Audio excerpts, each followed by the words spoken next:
اللہ یہ میرے ساتھ کیوں ہے؟ اس دنیا میں سب سے بہترین شخص وہی ہے جس کو اس بات کی سمجھ آ جائے کہ میرا اللہ اس کائنات کی ہر چیز پر قادر ہے، میرا اللہ غفور الرحیم ہے۔ جس انسان کو یہ سمجھ آ گئی وہ انسان اس دنیا اور آخرت میں کامیاب ہے۔ ایک دفعہ آپ صلی اللہ علیہ وسلم کی محفل میں ایک بدو آ گیا۔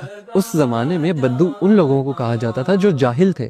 جب وہ شخص آپ صلی اللہ علیہ وسلم کی محفل میں آیا تو اس نے پوچھا کہ آپ صلی اللہ علیہ وسلم آخرت میں حساب کتاب کون کرے گا؟ تو آپ صلی اللہ علیہ وسلم نے فرمایا کہ آخرت میں تو حساب کتاب اللہ کریں گے۔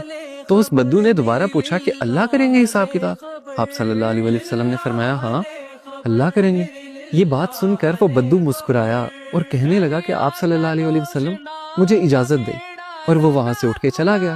اب کچھ صحابہ جو اس محفل میں بیٹھے ہوئے تھے ان کو اس بات کی سمجھ نہیں آئی۔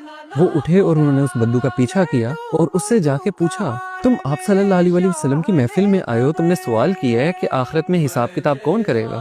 آپ صلی اللہ علیہ وسلم نے تمہیں جواب دیا کہ اللہ کریں گے، تم مسکرا کے اٹھ کے کیوں آ گئے ہو؟ تو اس بدو نے مسکراہٹ سے کہا کہ اگر اللہ تعالیٰ نے آخرت میں حساب کتاب کرنا ہے تو اللہ تعالیٰ تو بڑا غفور الرحیم ہے، وہ تو مجھ سے میری ماں سے زیادہ پیار کرتا ہے۔ کیا میری ماں مجھے جہنم کی آگ میں جلا سکتی ہے؟ جب میری ماں نہیں جلا سکتی تو وہ رحیم و کریم میرا مالک میرا اللہ مجھے کیسے جہنم کی آگ میں پھینک سکتا ہے؟ تو وہ صحابہ آئے آپ صلی اللہ علیہ وسلم کے پاس اور بولا کہ آپ صلی اللہ علیہ وسلم اس طرح ہم اس بدو کے پیچھے گئے تھے، اس نے یہ بات کی ہے کہ اللہ تو بڑا رحیم ہے۔